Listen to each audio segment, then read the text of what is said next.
এবার ব্রিটিশদের যেটা দেশে ওরা ওই মানে ফর্সা আর সুপিরিয়রিটি কমপ্লেক্স, এই কথাটার মানে হচ্ছে যে ব্রিটিশ জাতি সম্পূর্ণভাবে ভারতীয় যত জনগণ রয়েছে বা ভারতীয় জাতি রয়েছে তাদের থেকে ওরা সব দিক থেকেই উঁচু বা বেশি ভালো, এরকম একটা চিন্তা ভাবনা ওদের মধ্যে রয়েছে। এবং সেই আত্ম অহংকার বা গর্ব হওয়ার কিছু কারণ আছে। প্রথম কথা হচ্ছে ব্রিটিশদের ওই যে সময়টা 1700 শতকের সময়টা বা 1800 শতকের সময়টা, ওদের দেশের বিজ্ঞানী বা আবিষ্কারকরা এমন কিছু কিছু জিনিস আবিষ্কার করে ফেলে যেটা, আচ্ছা মেসেজে কে কি লিখেছে, মেগালোমেনিয়া, আচ্ছা, তেমন কিছু কিছু জিনিস আবিষ্কার করে ফেলে যেটা সত্যি পৃথিবীর এবং সমগ্র অর্থনীতির দিক বা দিন চেঞ্জ করে ফেলে। এবার এইখানটা একটা জিনিস বুঝতে হবে, যেমন ধরুন আমরা উদাহরণ দিয়ে বলতে পারি, যেমন ওই জেমস ওয়াট বাষ্পীয় ইঞ্জিন। তো জেমস ওয়াট যখন বাষ্পীয় ইঞ্জিন আবিষ্কার করলেন এবং সেইটাকে অর্থনৈতিক ক্ষেত্রে কাজে লাগানো গেল কমার্শিয়াল পারপাসে, অর্থাৎ কিনা মেশিনে এবার থেকে কাপড় তৈরি হোক, সুতো কাটা হোক, যেটাকে আমরা পাওয়ারলুম বলে থাকি, এই ধরনের কাজগুলো শুরু হলো, তখন ওরা অন্যান্য দেশের যে শিল্প শ্রেণী নর্মাল তখন ছিল না, তারপরে এসছে, কারণ সবার প্রথম ইংল্যান্ডেই শিল্প বিপ্লব হয়েছিল, তাদের মানে অন্যান্য দেশের শিল্প শ্রেণীর তুলনায় এদের শিল্পটা অনেক বেশি ডেভেলপড হয়ে গেল। কেন কি use of machines, machine can work for 24 hours a day straight.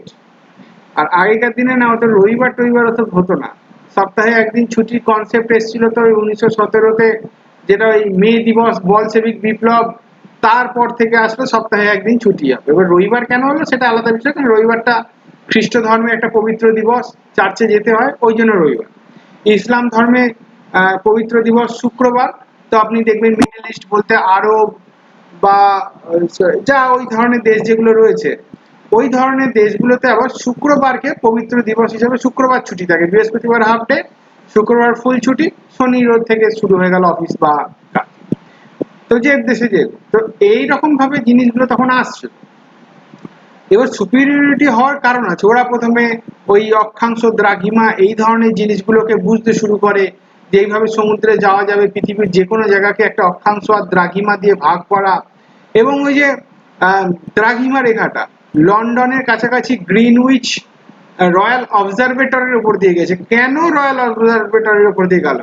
তার কারণ কনসেপ্টের ডেভেলপমেন্টে ব্রিটিশদের খুব বড় হাত আছে, যে একটা আমরা দ্রাঘিমা বানাই, যদি এইভাবে দেশগুলোকে পূর্ব গোলার্ধ পশ্চিম গোলার্ধে ভাগ করতে পারবো। তো এইভাবে ওই সময়টাকে সায়েন্টিফিক ইনভেনশন, হ্যাঁ, বা এরোপ্লেন, এরোপ্লেন তো অনেক পরে 1920 দশকে এসেছিল। তো এই ধরনের যে জিনিসগুলো ছিল, ওই জন্য ব্রিটিশরা ওই সময়টাকে বলা হতো গোল্ডেন এজ। কিছু কিছু ব্রিটিশ এমন ছিল, অবশ্যই বড় বড় লর্ড বা এই ধরনের লোকগুলো, তারা মনে করতো, এই সবাই শুনতে পাচ্ছেন তো, তারা মনে করতো যে আমরা একদম স্বর্ণযুগে রয়েছি, যতটুকু আবিষ্কার হওয়ার কথা আমরা আবিষ্কার করে ফেলেছি, এর থেকে বেশি উন্নতি হতে পারে না। এবং আমাদের কর্তব্য কি, মানে ব্রিটিশদের কর্তব্য হচ্ছে সমগ্র অসভ্য, barbarian, savage through out the world যারা রয়েছে তাদেরকে ব্রিটিশ টেস্ট, ব্রিটিশ তারপরে এডুকেশন, ব্রিটিশ কালচার দেওয়া, যাতে সবাই একসঙ্গে উন্নতি করতে পারে, আর এই ফাঁকে নিজের ব্যবসাটা বাড়ি ফেলতে হবে।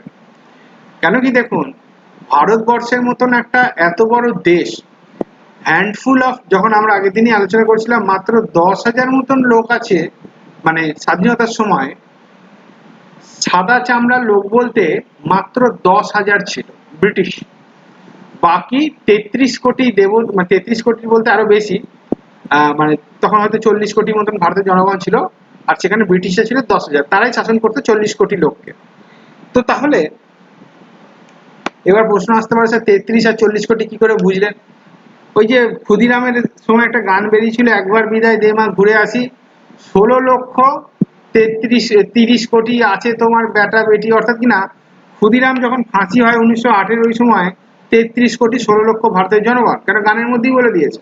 এবার আমি ধরে নিই আরো 10 কোটি হয়ে গেছে 50 পর্যন্ত। তাহলে ওই তাহলে এত বড় ভারতবর্ষ জনগণকে শাসন করতে গেলে যদি জনগণ একরকম চিন্তা ভাবনা করছে, আমরা একরকম চিন্তা ভাবনা করছি, করলে হবে না।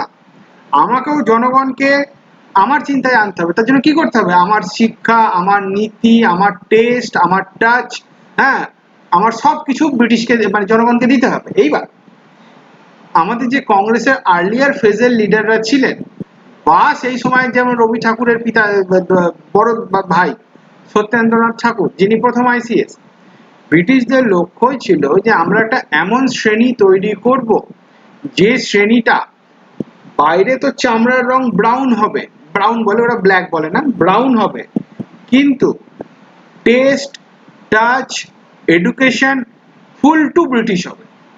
মানে জাস্ট চামড়ার রংটা brown, otherwise everything is British.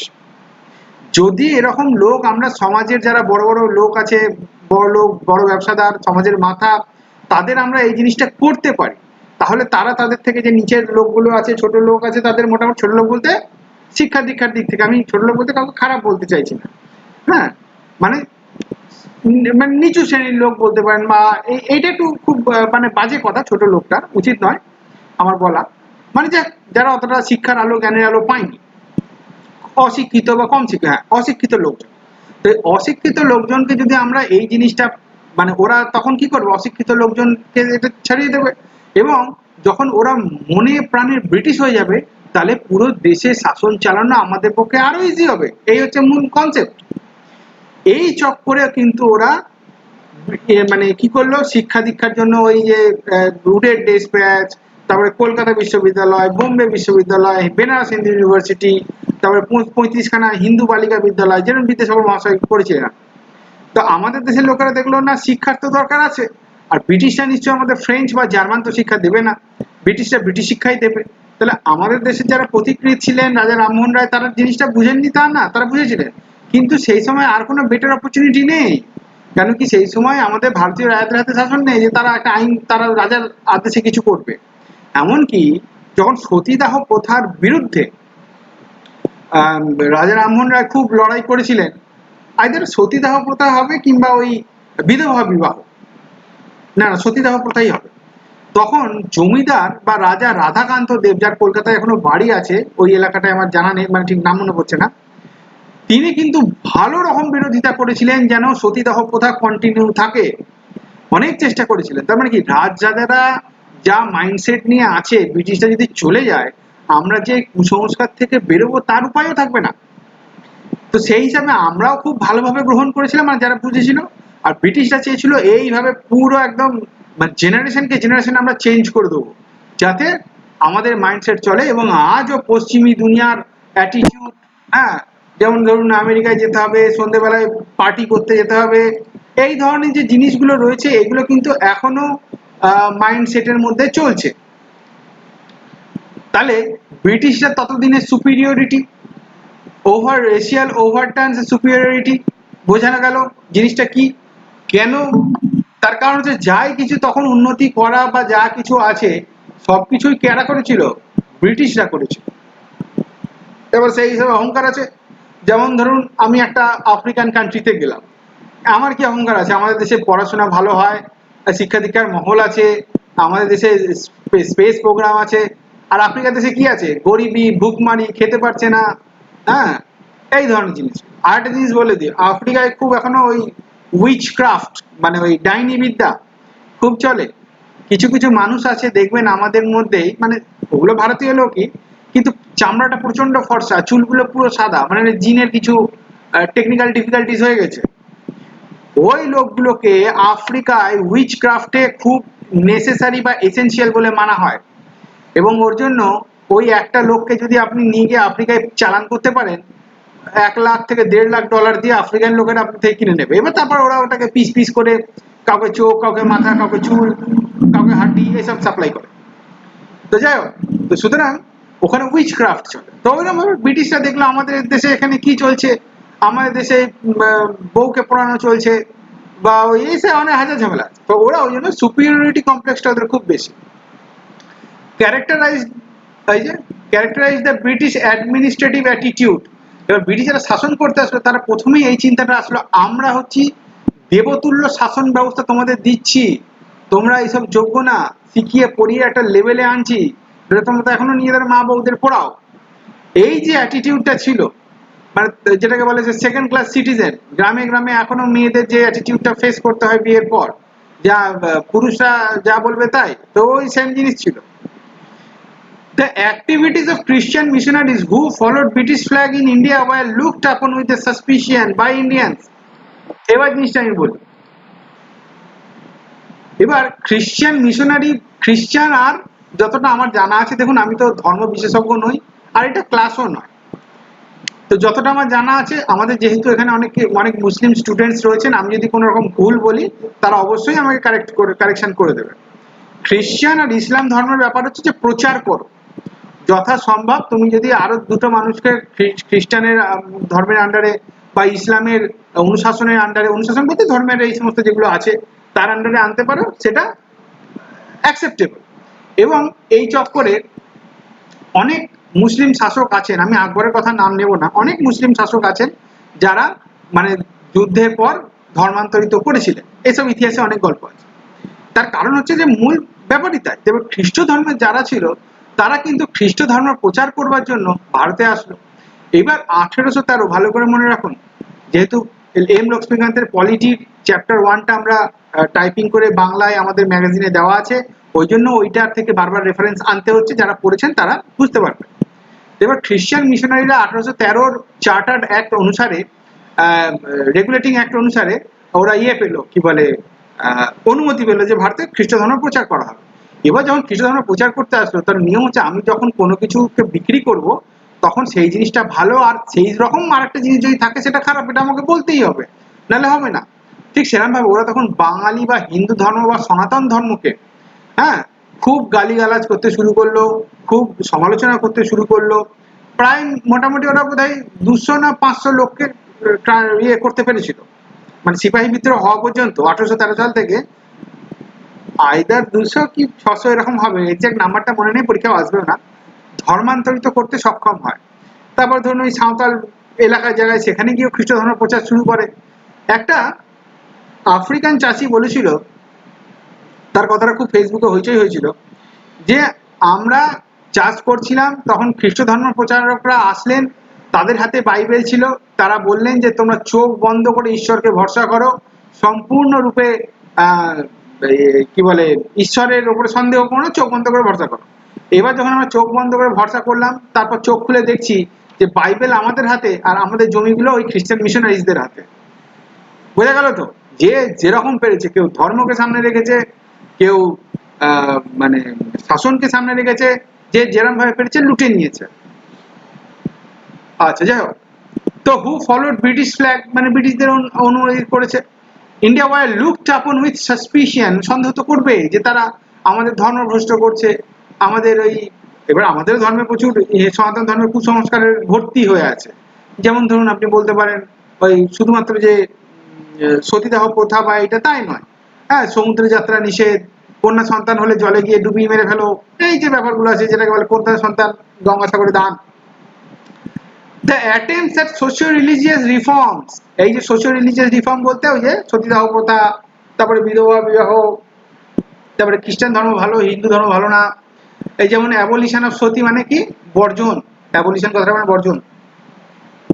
Support to widow remarriage, widow marriage হবে না, উইডো রিম্যারেজ হয়, হ্যাঁ, বা ঠিক আছে ম্যারেজও লিখলেও ভুল না, তবে আমরা রিম্যারেজই ইউজ করি।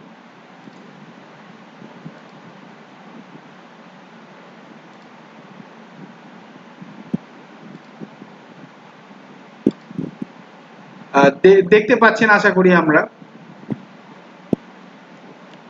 দেখা যাচ্ছে কি, কারণ কি মাঝে মাঝে এটা পর স্ক্রিনটা অফ হয়ে যায়।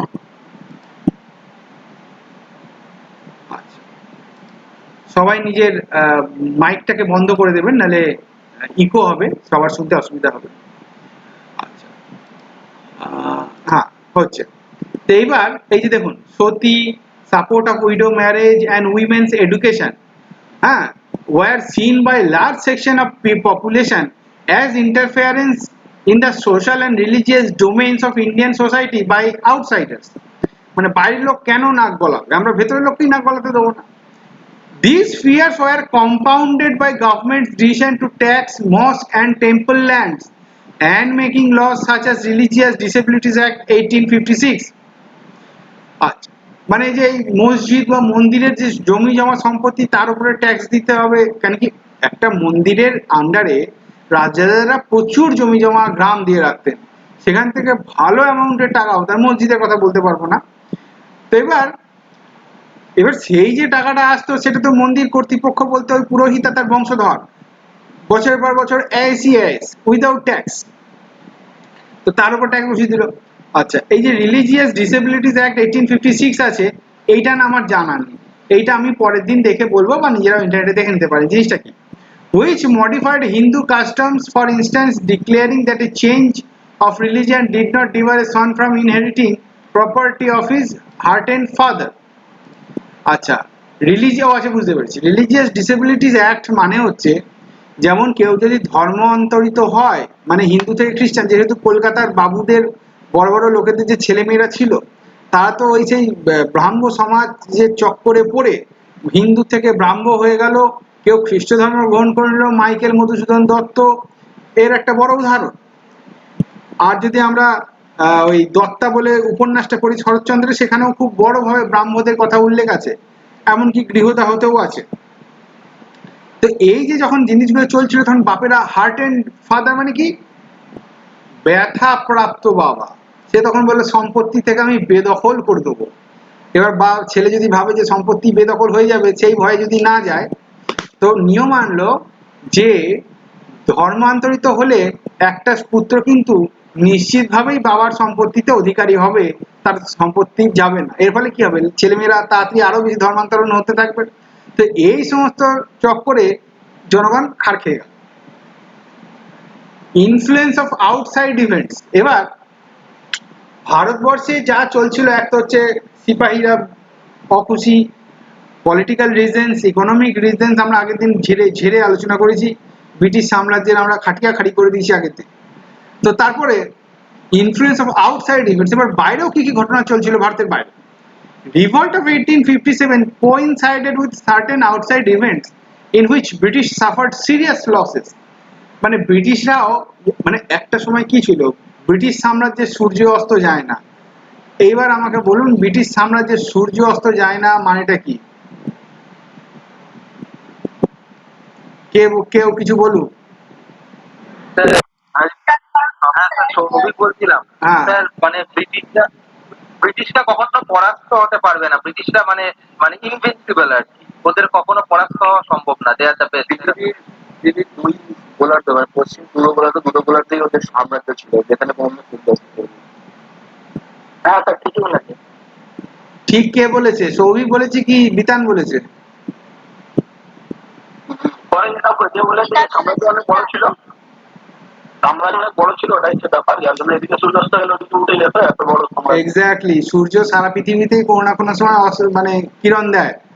এর ফলে ব্রিটিশদের সাম্রাজ্য আমেরিকা, ব্রিটিশদের সাম্রাজ্য আফ্রিকা, ব্রিটিশদের সাম্রাজ্য দক্ষিণ আমেরিকা, উত্তর আমেরিকা, সব জায়গাতে আন হয়েছিল যে যেখানেই সূর্য দেয় সেখানেই ব্রিটিশ সাম্রাজ্য রয়েছে। ওই জন্য বলে সান never sets in British empire.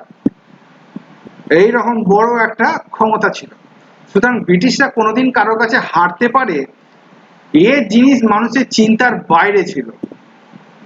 কিন্তু সেই সময় first Afghan war, Punjab war, ক্রিমিয়ার যুদ্ধ যেটা রাশিয়ার সঙ্গে ব্রিটিশদের হয়েছিল, সেইখানে হারতে শুরু করলো।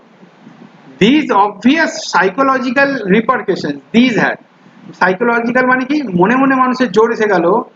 যেমন হচ্ছে আপনার পাশের বাড়ির ছেলেটা যখন WBCS এ ফার্স্ট হয়ে যায় বা ইউপিএসসি পেয়ে যায়, এই মালটা ইউপিএসসি তে পেয়ে গেল আর আমি, তখন সাইকোলজিক্যাল একটা যে রিপারকেশন হয়, মানুষ তখন বুঝতে পারে যে না তারাও পারবে। ওই যে বললাম, কেউ কি স্যার বাংলা দিয়ে ইউপিএসসি পাস করেছে? হ্যাঁ করেছে।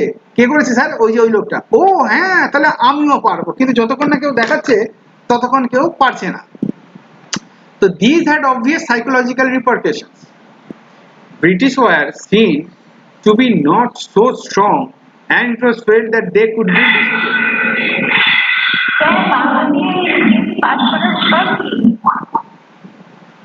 আমরা ভিডিও বানিয়ে অলরেডি বলে দিয়েছি, তাও মাস দুয়েক আগেকার।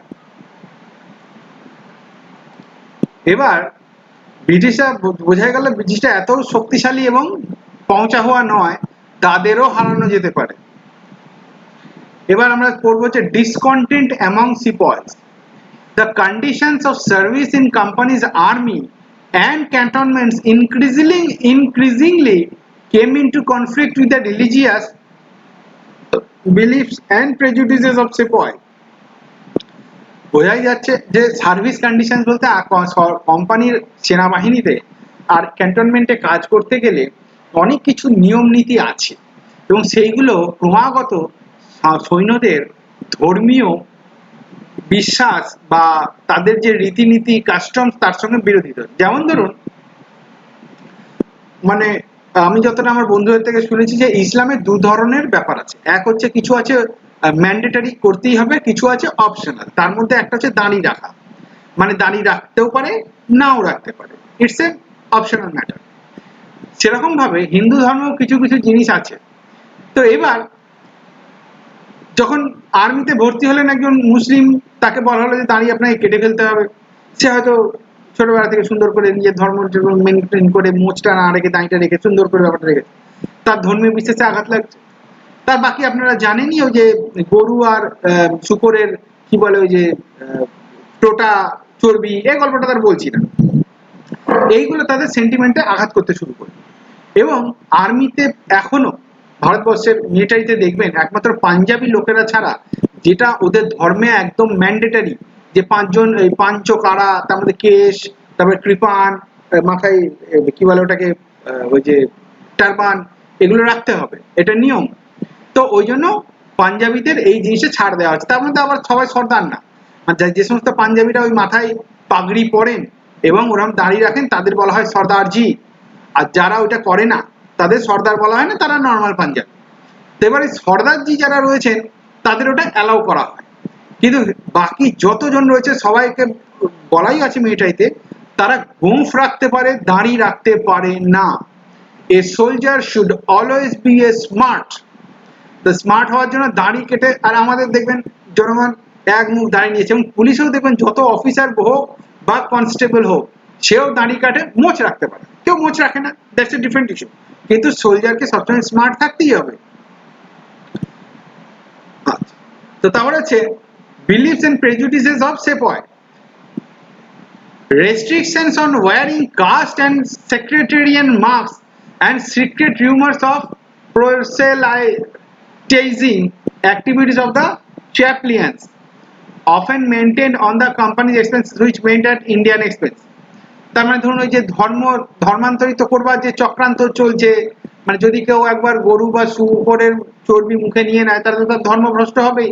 হিন্দুদের ক্ষেত্রে, মুসলিমদের ক্ষেত্রে যদি ওই ব্যাপারটা হয়, তাহলে কি হলো, এদের মধ্যে ধারণা হলো যে এই যে বলছে restrictions on wearing caste and sectarian marks, ওই যেমন ধর্মীয় ধরনের যে তিলক, তারপরে ইসলামে কিছু আছে কিনা আমি জানি না, ওই ধরনের জিনিস যেগুলো আছে, সেই ধরনের জিনিস যদি থাকে তাহলে সেক্ষেত্রে ওই জিনিসগুলোকে মানা করা হচ্ছে। মানে যে তিলক লাগিয়ে চলে গেলাম, ওটা চলবে না। প্রধানমন্ত্রী গিয়ে মাথায় তিলক লাগাতে পারে, কিন্তু আর্মি জেনারেল এটা করতে পারে না, এটা নিয়মে নেই, মানে এখনো তাই। এবার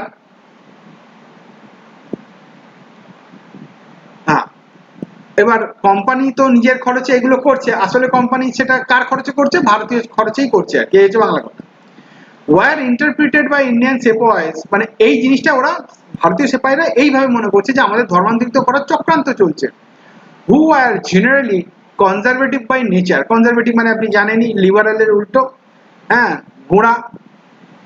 as interference in their religious ব্যাপার, আমার ধর্মীয় বিষয়ে আমি মোটেই নাক গলাতে দেব না।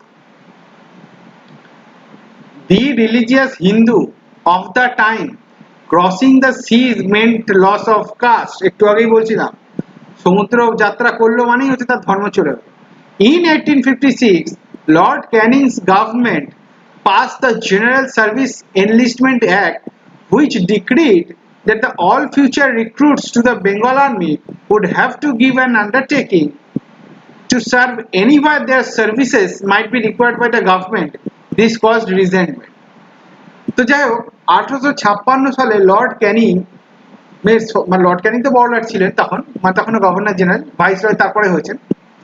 যখন তিনি সার্ভিস কন্ডিশন একটা নতুন এনলিস্ট করলেন বা চালু করলেন, কি সার্ভিস কন্ডিশন, যে ব্যক্তি মিলিটারিতে জয়েন করবে তাকে একটা ডিক্লারেশন দিতে হবে, যেমন আপনি পিএসসি ফর্ম ফিল আপের সময় দেন, the above mentioned information is based of my knowledge, and if at any time of recruitment or even after service it is found that any information given in the form is wrong, I'll be কি বলে debarred বা punishable offense এরকম যেটা থাকে, বোঝা গেল।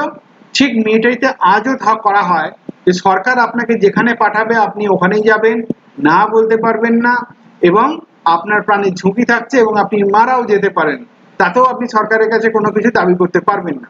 এটা মিলিটারিতে যারা চাকরিতে জয়েন করে তাদের প্রথম দিনই ফর্মে সই, না মানে জয়েন করার সঙ্গে সঙ্গে ফর্মে সই করে দিতে হয়, নাহলে জয়েনিং হবে না। মানে ট্রেনিং এ ঢুকবার সময় তার আগে প্রচুর সই করাবে, 22 না 25টা সই করায় ওই 10-15 মিনিটে, অত পড়তেও দেবে না, ইহা পে সাইন করো করে সাইন করে ছেড়ে দেবে। তো লর্ড ক্যানি মানে ওই ব্রিটিশরা যা করে গেছে আমরা সেম জিনিসটা নিয়ে চালিয়ে যাচ্ছি। লর্ড ক্যানি বললেন যে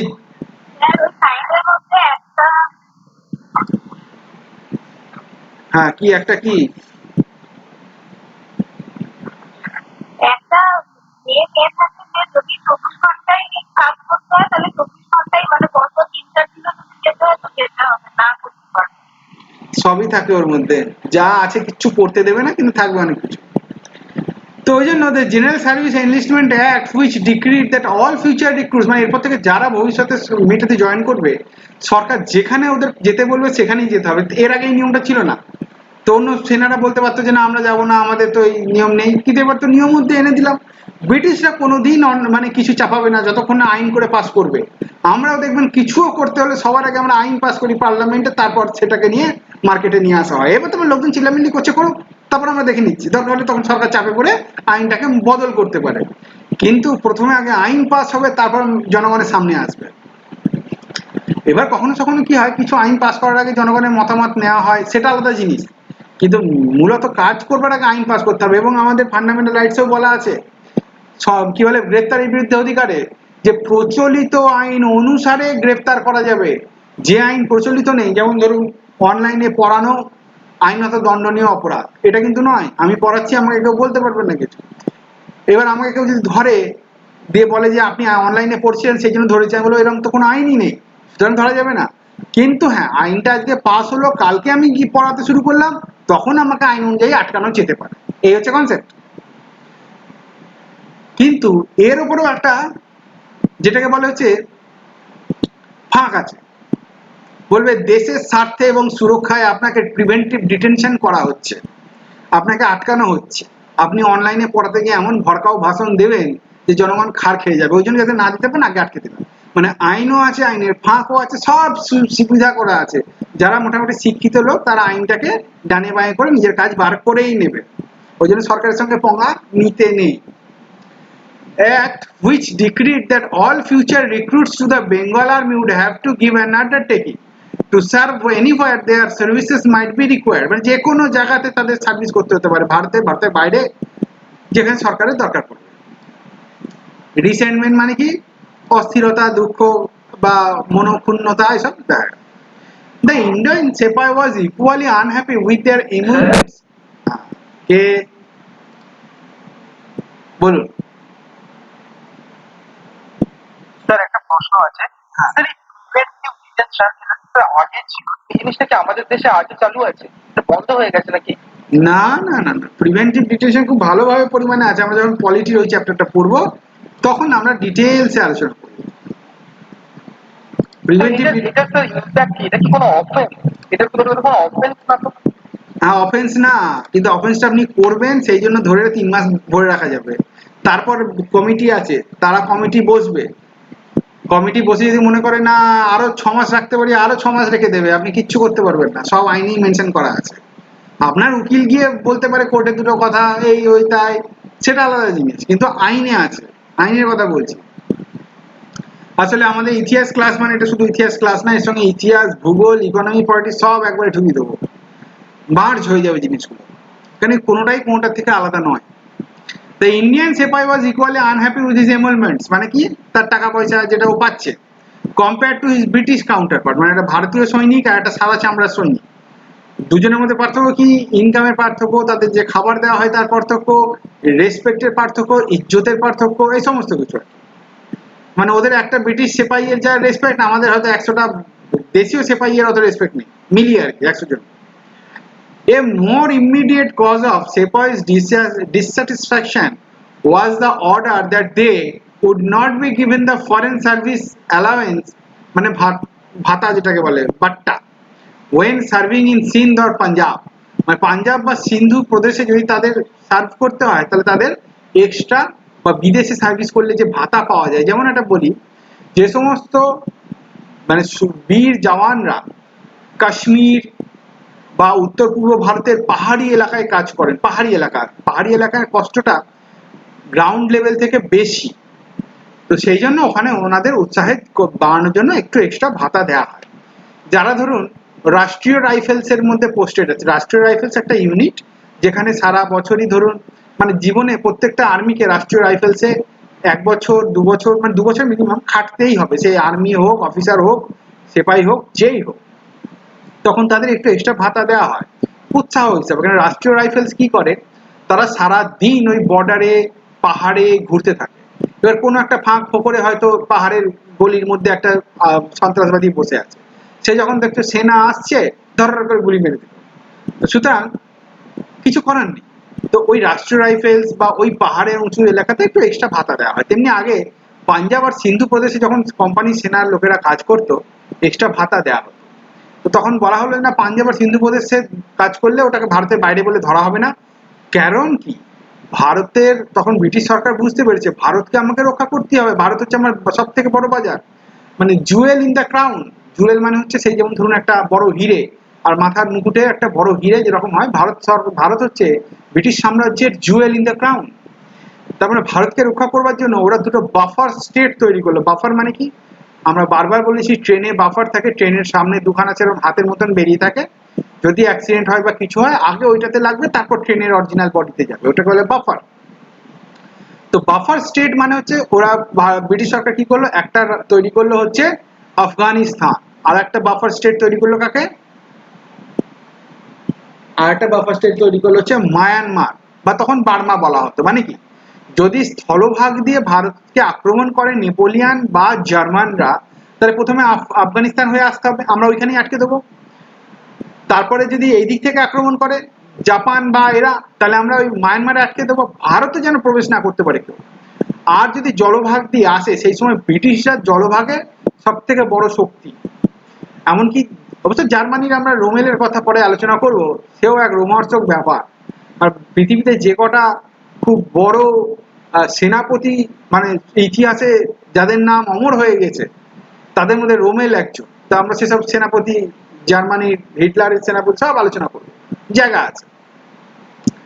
তো তখন সেই জলভাগ দিয়ে আলোচনা আক্রমণ করলে আমরা সামলে নেব, আর স্থলভাগ দিয়ে তার মানে কি ওই পাঞ্জাবের পরেই তো সিন্ধু, মানে আমাদের যে ভারতের ইয়েতে কি বলে ওই যে জাতীয় সঙ্গীত তো বলে ন্যাশনাল অ্যানথেম বা জাতীয় স্তব গানে জনগণ মন পাঞ্জাব ও সিন্ধু গুজরাট মারাঠা, তার মানে কি সিন্ধুটাও ভারতের অংশ, সিন্ধুটাও ভারতের অংশ, ভারতের অংশ না হয় কোনটা, আফগানিস্তান, আমরা ওই জন্য আফগানিস্তানের দোস্ত মোহাম্মদ বা ওখানকার আমিরদের আমরা কন্ট্রোলে রাখলাম, সেনার ছাউনি বসিয়ে দিলাম, ইভেন ইফ যেটা ওই ব্যাটেল অফ সারাগারি ওটা ওই আফগানরাই তো অ্যাটাক করেছিল।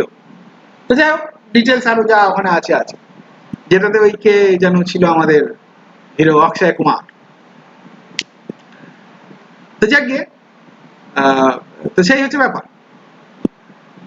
তো Sindhu Punjab, the annexation of Awadh, home of many sepoy, কেন ইউপি লোকজনই তো সব বেশি, ওই যে বললাম উত্তর ভারতের অবধ যখন অ্যানেক্সেশন হলো মানে দখল করে নিল, ফার্দার ইনফ্লেমড দেয়ার ফিলিং, কেন কি ওই অবধের আন্ডারে যারা সেনা ছিল বা যে সমস্ত সেনারা ব্রিটিশদের আন্ডারে ছিল কিন্তু অবধে তাদের বাড়িঘর ওই এলাকায়, তাদের আরো সমস্যার সৃষ্টি হয়। The Indian sepoy was made to feel a subordinate at every step and was discriminated against racially and in matters of promotion and privilege. তাকে প্রমোশন দেওয়া হলো না, তার যে সুযোগ সুবিধা সেটা সবসময় ডিসক্রিমিনেট মানে কি বিভেদমূলক আচরণ করা হলো এবং সবাই সবসময় তাকে ছোট বলে মানতে বাধ্য করা হলো। ব্রিটিশরাই মানতে বাধ্য করলো, ব্রিটিশরাই অ্যাটিটিউডই এমন রাখছে, এরকম ব্যাপার। এই সেম অ্যাটিটিউড প্রায় কাছাকাছি, সেম না হোক প্রায় কাছাকাছি, যারা আইএএস অফিসার হয় তারা ডাব্লিউবিসিএস এর গ্রুপ এ বি কে দেখায় বা আইপিএস দেরও দেখায়। এবার আইপিএসরাও খুব খার খেয়ে যায়, আইএস আইপিএস একটা চিরকাল দ্বন্দ্ব চলছে। কেন? কেন কি ওরা সেম পরীক্ষা দিয়েই হয়েছে, কেউ র্যাঙ্ক বেশি হয়েছে বলে আইএস, কেউ দুটো র্যাঙ্ক কম হয়েছে বলে আইপিএস। তো আইপিএসরাও আইএস দের থেকে, এবার আইএসরা সবসময় ছোট করে দেখায় তাকে, আর আইএসরা সেটা ডাব্লিউবিসিএস এর গ্রুপে তো কি করবে, ডাব্লিউবিসিএস গ্রুপে এরা এটা দেখা যাচ্ছে গ্রুপ সি আর ডি কে, আর সি আর ডি কাকে দেখায়, জনগণকে। তো এইভাবে জিনিসটা এখনো চলছে। ওই জন্য একটু স্যার, সে সি হোক বা ডি হোক, স্যার বলুন স্যার এটা কি, বাস কাজ এক মুহূর্তে হয়ে যাবে। আপনি একটু ইজ্জত দিন, টাকা পয়সা ওরা প্রচুর পায়, ইজ্জত দিন, ইজ্জতই কাজ হয়ে যাবে।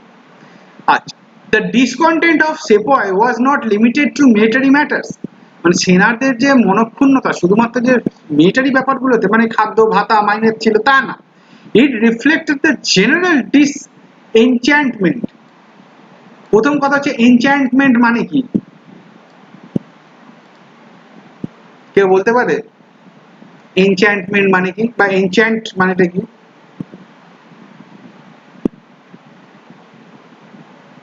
আচ্ছা, কেউ ট্রাই করছে না। এনচ্যান্টমেন্ট বা এনচ্যান্ট মানে হচ্ছে, শুনতে পেলাম না, আরেকবার বলুন। আচ্ছা, নবনীল বলছে হ্যাপিনেস, আর না না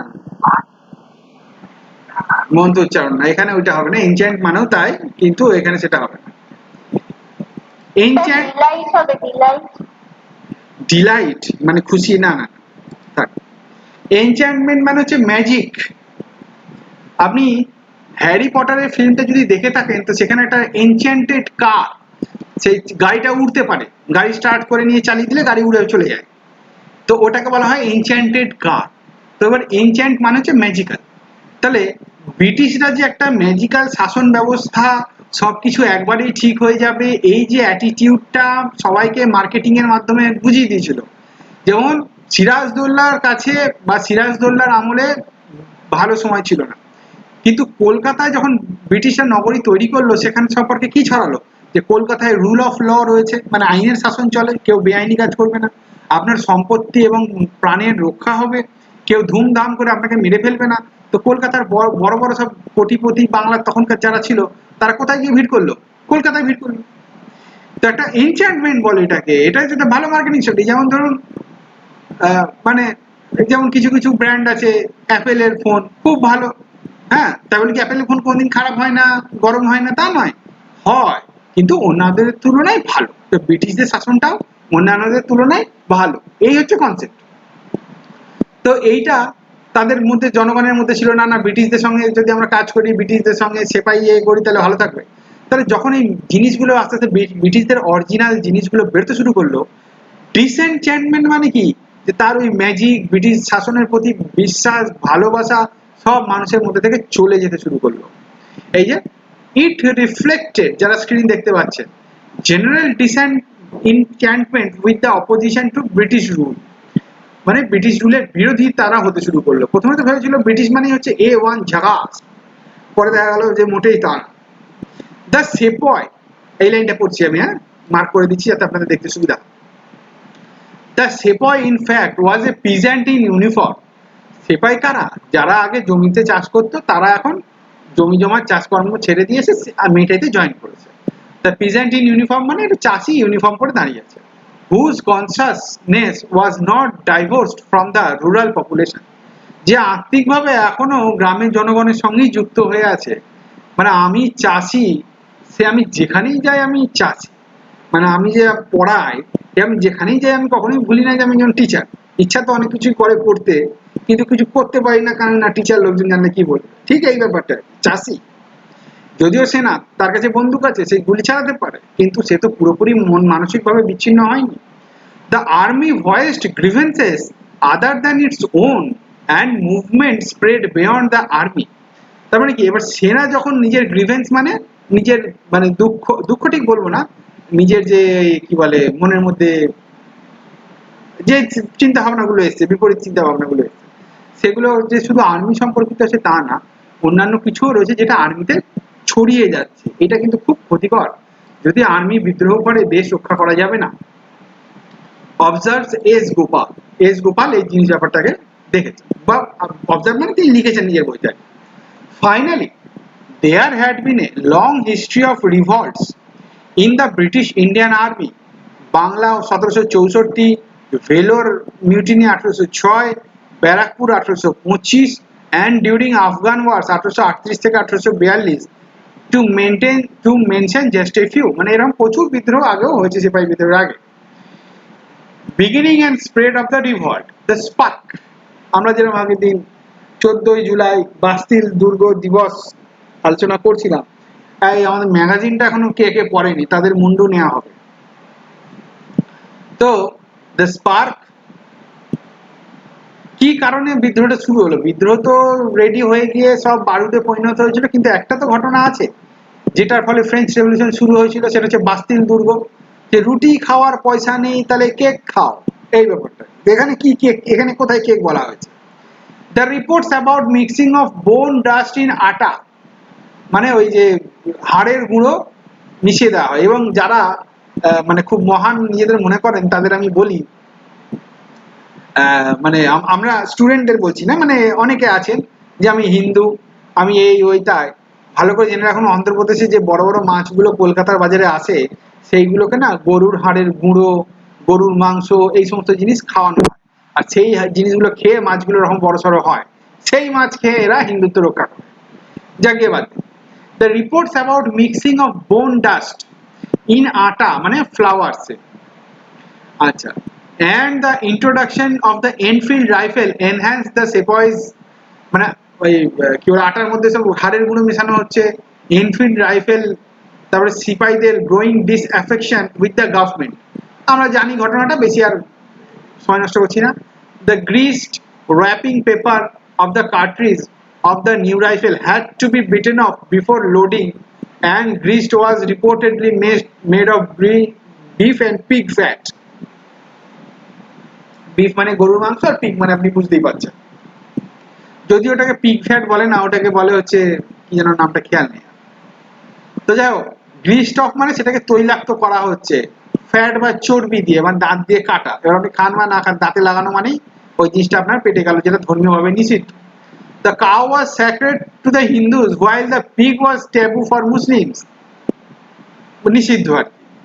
The army administration did nothing to allay these fears, and sepoys felt their religion was in grave danger। এবং এই যে রুমার্স হোক বা সত্যি ঘটনা হোক, এই আমার পক্ষে বলা সম্ভব নয়, যেটা হয়েছিল তার ফলে সিপাহীরা এই ভয় আসলো যে তাদের ধর্ম এবার গেল।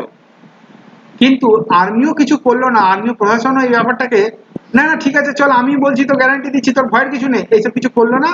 ওরা মনে করলো কি, ব্রিটিশ বা ইউরোপিয়ান দেশগুলোতে দেখুন 95-98% লোক হচ্ছে খ্রিস্টান।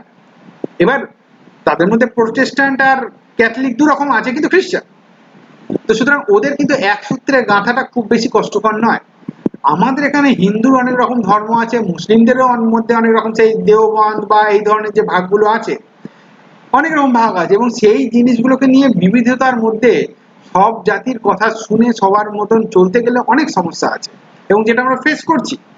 এখানে সেম নিয়ম যেটা হিন্দুদের হয়তো পছন্দ হচ্ছে, মুসলিমদের নাও হতে পারে, মুসলিমদের যেটা মনে হচ্ছে না সঠিক, সেটা হিন্দুদের নাও হতে পারে। তো এই ধরনের জিনিসগুলো তখন অনেক রকম চলছিল, কিন্তু আর্মি অ্যাডমিনিস্ট্রেশন কিছুই করলো না, বলছে গুজব ছড়াবেন না বলে এরকম একটা অ্যাটিটিউড রেখে চলে গেল। দিস গিজ কার্টিজ মানে গ্রিসড কার্টিজ মানে ওই যে তৈলাক্ত, did not create a new cause of in the army but supplied the occasion for the simmering discontent to come out in open। মানে যে শুধুমাত্র বিদ্রোহ হলো তা না, এবং বিদ্রোহটা সামনে আসলো, এটা হচ্ছে একটা মূল কারণ। মানে অনেক রিজন ছিল কিন্তু ফেটে পড়লো আর। স্টার্টস অ্যাট মেরঠ, এবার সিপাহী বিদ্রোহ শুরু কোথায় হয়েছিল এটা দেখুন এই বইতে স্পষ্টভাবে মেরাঠ লেখা আছে। যাদের যাদের একটু মনে হয় ব্যারাকপুরে হয়েছে, তো দেখুন এই বইতে যেহেতু মেরাঠ লেখা আছে আমিও মেরাঠটাই নেব। ব্যারাকপুর যারা নেবেন তারা কিন্তু একটু বিচার বিবেচনা করে চিন্তা ভাবনা করে একটু দেখে শুনে নেবেন, কেন কি এর বাইরে আমার কিছু বলার নেই। তারপরে হচ্ছে the revolt began at Meerut 58 kilometres from Delhi on May 10, 1857, and then gathering force rapidly.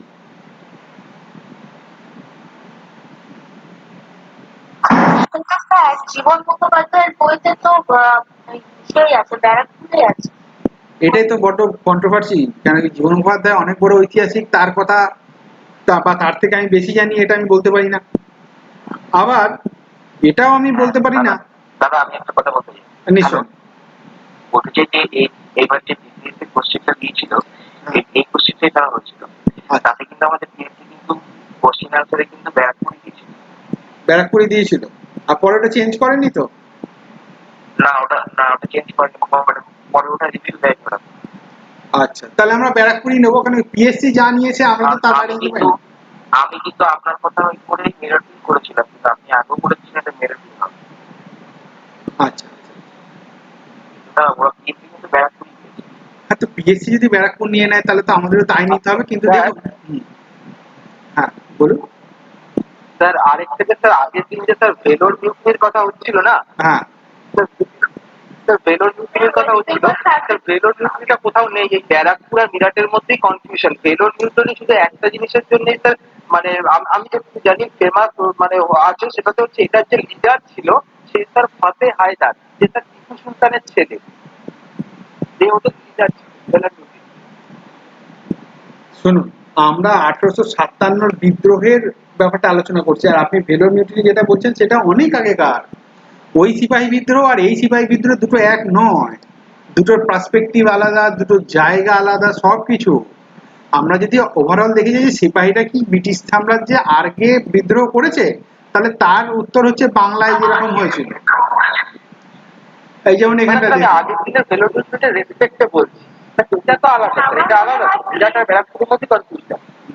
Meerut R ব্যারাকপুরি conflict, এখানে তো মেরাট লিখেই দিয়েছে, কিন্তু যেহেতু পিএসসি। হ্যাঁ বলুন বলুন। পিএসসিতে এলে ওটাকে তাহলে এটাই ধরে নিতে হবে ব্যারাকপুর, আর যদি সেন্ট্রাল লেভেলের কোনো এক্সাম হয় তাহলে আপনার কথা মতন মনে হয় মিরাট হবে। হ্যাঁ, কেন কি এরা দেখুন এনসিইআরটির বই ফলো করেই এই বইটা ওরা লিখেছে, মানে ওই এই যে বইটা আছে brief history of India spectrum. তো সুতরাং আমরা ওই এনসিইআরটি ফলো করবো, মেরাঠি লিখবো, আর পিএসসি ওর এটা লিখবো, ঠিক আছে। 1857, then gathering force rapidly soon embraced a vast area from the Punjab in the north and Narmada in the south to Bihar in the east and Rajputana in the west. তার মানে এলাকাটা কতটা ও বলেই দিল, যে নর্মদা নদী যেটা গুজরাট ওখান থেকে শুরু করে পাঞ্জাব পর্যন্ত, আর এদিকে বিহার অব্দি ধরে নিয়ে, আর রাজপুতানা এই এলাকা। Even before Meerut, even before the Meerut incident, মানে মেরাট ঘটনার চক্রের আগেও there were rumbling of resentment. Rumbling মানে সেই যে আমার মতে যেটা ওই মেঘ গুরু গুরু করার পর যে অনেক শব্দ শোনা যায় বা আওয়াজ পাওয়া যায় অনেকক্ষণ ধরে, হ্যাঁ, রাম্বলিং বা কর্গয়ের ব্যাপারটা আছে, অফ রিসেন্টমেন্ট ইন ভেরিয়াস ক্যান্টনমেন্টস। মানে ক্যান্টনমেন্ট বলতে আর্মি ছাউনিগুলোতে এরকম প্রচুর মানে ডিসকন্টেন্ট গুলো শোনা যাচ্ছিল, রিসেন্টমেন্ট, যাতে মানুষ মানে সেনারা। The 19th native infantry at Berhampur West Bengal, কেন বেরহামপুর উড়িষ্যাতেও আছে, which refused to use the newly introduced Enfield rifle and broke out in mutiny. Breakout মানে প্রাদুর্ভাব হওয়া। In February 1857 was disbanded in March 1857. Disband মানে কি ভঙ্গ করে দেওয়া হয় সেনাবাহিনীকে, যে সব সেনার চাকরি চলে গেল। A young sepoy of 34th Native Infantry, Mongol Pandey, went a step further and fired at Sergeant Major of his unit at Barak. মানে আরো একটা ঠিক এগিয়ে গুলি চালিয়ে দিল।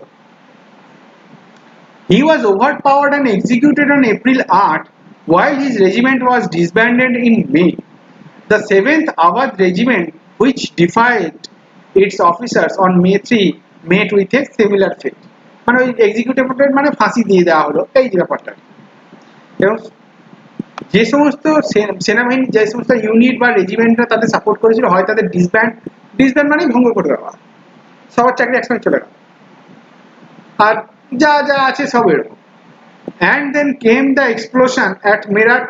তার মানে এনারা কিন্তু বলছেন যে প্রথমে 19 ইনফ্যান্ট্রি বহরমপুরে যে প্রবলেমটা ক্রিয়েট হলো, এটা ডিসব্যান্ড হলো, তারপর মঙ্গল পান্ডে হলো, আর এক্সপ্লোশন মানে খুব বড় আকারে দেখা গেল সেটা হচ্ছে Meerut.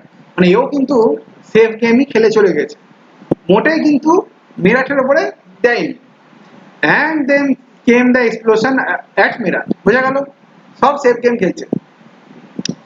On April 24, 90 men of 3rd Native Cavalry refused to accept the Guise cartridge. On May 9, 85 of them were dismissed, sentenced to 10 years imprisonment, মানে 10 বছরের jail, and put in fetters, মানে ফেট যদি এখানে কপাল বোঝানো হয় তাহলে তাদের কপালের ভাগ্যের উপর ছেড়ে দেওয়া হলে কিছু একটা হয়। This sparked off a general mutiny among the Indian soldiers stationed in Meerut. তো যারা এই 85 লোকগুলো চাকরি খেয়ে নেওয়া হলো বা এ হলো, তাতে জনগণ মানে আর্মিতে ছাড় খেয়ে গেল। Mutiny among the Indian soldiers stationed at Meerut. The very next day on May 10, they released their imprisoned comrades. এখানে কমরেড মানে কিন্তু সিপিআইএম ভাবলে চলবে না, এখানে কমরেড মানে হচ্ছে সহযোদ্ধা, মানে সেনাদের মুক্ত করে দিল জেল দখল করে। Killed their অফিসারগুলোকে মেরে ফেললো, and unfurled their banner of revolt. Unfurl মানে সেই পতাকা উত্তোলন করে না বা বাইরে নিয়ে আসা, মানে যেটাকে ভাঁজ হয়ে থাকে সেটাকে পূর্ণ মুক্ত করা। ব্যানার অফ রিভল্ট, ব্যানার মানে হচ্ছে যে পতাকা উঠিয়ে দিয়েছে, তার মানে কি বলে বিদ্রোহের পতাকা তারা তুলে দিল। They set off for Delhi after sunset. সূর্য ডুবে যাওয়ার পর তারা দিল্লির উদ্দেশ্যে রওনা দিল। সেট অফ পরীক্ষায় আসে, সেট অফটা রামব্লিং পরীক্ষায় আসে, ইংলিশের ওই ছোট কি বলে 25 নম্বরে যেটা হয়। Choice of Bahadur Shah as symbolic head. Symbolic মানে কি আমাদের রাষ্ট্রপতির মতো, নামমাত্র প্রধান। এবার বাহাদুর শাহকে চয়েস করলো, তার কারণ এখনো অবধি এই টিং কে করেছে একবার দেখি, আমাদের টিং করে কে কি লিখলেন একবার দেখা যাক। সিনোনিম অ্যান্টনি, খুব ভালো কথা। In Delhi, the local infantry joined them. স্থানীয় যারা পদাতিক বাহিনী, ইনফ্যান্ট্রি মানে পদাতিক, killed their own European officers, including Simon Fraser, the political agent. তাহলে কাকে হত্যা করেছিল একটা প্রশ্ন এসেছিল, আমাকে কে যেন জিজ্ঞেস করছিল, বই পড়তে বলেছিলাম কিন্তু কথা শোনেনি, সে কিন্তু এটা দেখে না, আমি সবার সামনে আর নাম বললাম না। and seized the city, সিটিটাকে দখল করে নিল। সিজ মানে মানে ওই যেটাকে বলা হচ্ছে ওই যে মানে ঠিক ধর্ণা বলবো না, অবরোধ করা। লেফটেন্যান্ট আমরা বলি কিন্তু এটা উচ্চারণ হচ্ছে lieutenant Willoughby, the officer in charge of magazine in Delhi. Magazine মানে কি, ম্যাগাজিন মানে কি ইউনিভার্স ম্যাগাজিন। আর কেউ কোনো সাড়া দিচ্ছে না, ফোনটা অন রেখে কি ঘুমিয়ে গেল নাকি? না, ম্যাগাজিনের উত্তর আর পাওয়া যাবে না। ম্যাগাজিন মানে হচ্ছে আর্সেনাল। আর্সেনাল মানে কি অস্ত্রাগার, অস্ত্রশস্ত্র। ওই জন্য পুলিশে যারা যায় বা পুলিশ দেখবেন বলে যে ম্যাগাজিন বিল্ডিং, তার মানে ওখানে অস্ত্র থাকে। The officer in charge of magazine at Delhi offered some resistance, কিছুটা মানে কি বলে আটক করার চেষ্টা করেছিল, আটকানোর চেষ্টা করেছিল, বাট ওয়াজ ওভারকাম, সামনে নিয়েছে। The aged and powerless Bahadur Shah Zafar was proclaimed empire of India. বয়স্ক এবং ক্ষমতাহীন বাহাদুর শাহকে ভারতের সম্রাট বলে ঘোষণা করলো বিদ্রোহীরা। মানে কি বাহাদুর শাহকে মোটামুটি সবাই জানে যে মুঘল সম্রাটদের একটা লিগেসি, বংশধর। মুঘলরাই ব্রিটিশ মানে ভারতের সম্রাট, মুঘলদের আন্ডারে সবাই এতদিন পর্যন্ত ওই সুবাদার এই হয়ে চালিয়েছে। তো সুতরাং তাকেই একমাত্র সিম্বলিক হেড করলে জনগণ মানবে, হ্যাঁ ঠিক আছে, এই ব্যাপার। Delhi was soon to become the center of great revolt and Bahadur Shah its symbol। বাহাদুর শাহকে ওই ছাপ বানিয়ে রেখে সিম্বল মানে আপনি ধরে রাখুন ওই অশোক স্তম্ভের মতো ইউজ করে দিল্লিতে বিদ্রোহ শুরু হয়ে গেল। দিস স্পন্টেনিয়াস মানে স্বতঃস্ফূর্ত, this spontaneous raising of the last Mughal king to the leadership of the country was a recognition of the fact that the long reign of Mughal dynasty, long reign মানে রাজত্ব, দীর্ঘ রাজত্ব, Mughal dynasty had become traditional symbol of India's political unity। অর্থাৎ যে মুঘলরা যে দীর্ঘকাল রাজত্ব করেছিল সেটাই ভারতের একমাত্র, তারা ভারতের মানে যেটা হচ্ছে সেই রাজা যেই হোক, ঝগড়া হোক, ভাই ভাইকে মেরে দিয়ে সিংহাসন দখল করুক, যাই করুক, কিন্তু মুঘলরাই ভারতের একমাত্র কি বলে ওটাকে সম্রাট হওয়ার যোগ্য বা ভারতের মালিক, এরকম একটা কনসেপ্ট ওই আপরাইজিং এর ফল জনগণের মধ্যে দেখা গেল। Recognition of the fact, recognition মানে কি, রেকগনাইজ করলাম বা আমরা অনুমোদন করলাম, জনগণ এটাকে অনুমোদন করলো, এই হচ্ছে গল্প। With this single act, the sepoy had transformed a mutiny of soldiers into a revolutionary war। যখন একটা রাজাকে বসালাম আমরা সিংহাসনে, তখন এটা বিদ্রোহ আর থাকলো না, এই বিদ্রোহটা পরিবর্তন হয়ে গেল পিছে মানে এই মিউটিনি বলতে আমরা সেপাই নিচক বিদ্রোহতে, রেভলিউশন মানে একটা সম্পূর্ণরূপে একটা রেভলিউশন, ঠিক সঠিকভাবে বলতে বিদ্রোহ না, একটা পুরো চেঞ্জ অফ সিস্টেম। যেমন ধরুন রেভলিউশনারি মানে কি বলে কমিউনিকেশনের রেভলিউশন, মানে আগেও ইন্টারনেট ছিল, 1 GB 250 টাকা ছিল, এসে বললো আমি ডেলি 2 GB দিয়ে দেবো, ডেলি 1 GB দিয়ে দেবো, এটাকে বলে রেভলিউশন, মানে সম্পূর্ণ system change. While all Indian chiefs who took part in the revolt hastened to proclaim their loyalty to the Mughal Empire। মানে যারা যারা রাজা ছিল, এই যে অল ইন্ডিয়ান চিফস মানে মুঘলের আন্ডারে তো কেউ না কেউ সেই কি বলে সুবেদার এই ওই তাই হয়েছিল, তো যারা যারা চিফ রাজা ছিল, যারা বিদ্রোহ নিয়েছিল, তারা তাদের অনুগত্য প্রকাশ করলো মুঘল এম্পায়ারের প্রতি। তার মানে আমরা हम सब एक हैं, मिले सुर मेरा तुम्हारा ना, मिल गया है सुर मेरा तुम्हारा। It also signified that the rebels were politically motivated। এটাও একটা খুব সিগনিফাইড মানে একটা মানে নির্দেশ করে বা গুরুত্বপূর্ণভাবে বোঝানো হচ্ছে the rebels মানে বিদ্রোহীরা were politically motivated মানে রাজনৈতিকভাবে তাদের ইচ্ছা বা তাদের লক্ষ্য রাজনীতির ব্যাপারটা। থ্রু রিলিজিয়ান না, দো রিলিজিয়ান ওয়াজ এ ফ্যাক্টর, ধর্ম যদিও একটা বিদ্রোহের মূল কারণ ছিল, কিন্তু এরা রাজনৈতিকভাবে এদের উদ্দেশ্য পূরণ করবার জন্যই বিদ্রোহ জয়েন করেছিল। The broad outlook of the rebels was not influenced by religious identity but by their perception of British as the common enemy। মানে ধর্ম যাচ্ছে বলে বিদ্রোহ শুরু হলেও ধর্মটা মূল কারণ ছিল না, পরে সেটা সবার শত্রু ব্রিটিশ, আমার মামা তোমার মামা চাঁদ মামা, সেরকম ভাবে আমার শত্রু তোমার শত্রু British. Bahadur Shah, after initial vacillation, wrote letters to the all chiefs and rulers of India urging them to organize a confederacy of Indian states to fight and replace British regime। প্রথমে তো সব মানে ভাষণ টাষণ দেওয়ার পরে চিঠি ফিটি লিখে বললো যে আমরা একটা ইন্ডিয়ান কনফেডারেসি মানে কি, যে একটা ইন্ডিয়ান যুক্তরাষ্ট্র টাইপের জিনিস আমরা তৈরি করি, যেখানে সবাই মিলে ব্রিটিশকে বা ব্রিটিশ শাসনকে আমরা সরিয়ে দিয়ে আমরা আমাদের শাসন তৈরি করব, কনফেডারেসি, ঠিক আছে, আমরা কনফেডারেশন বা ফেডারেশন যেটা বলি ওই কনফেডারেসি ওটা। The Bengal army soon rose in revolt which spread quickly। Awadh, Rohilla খান, দোয়াব মানে দোয়াবের অঞ্চলটা গঙ্গার খান, Bundelkhand, central India, large parts of Bihar and east Punjab shook off British authority.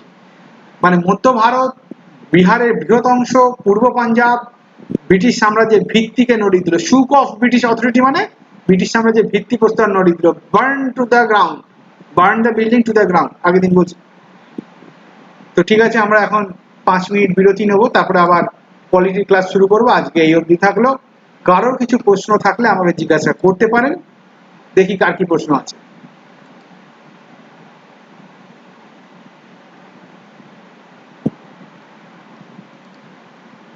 বাহ, কারোর কিছু প্রশ্ন, খুব ভালো জিনিস। এত সবাই বুঝে যাচ্ছে, এবার তো আমার ভয় লাগতে শুরু করছে যে কেসটা কি হবে।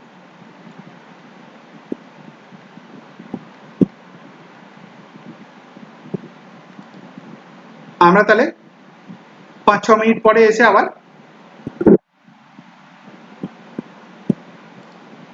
পলিটি ক্লাস শুরু করব।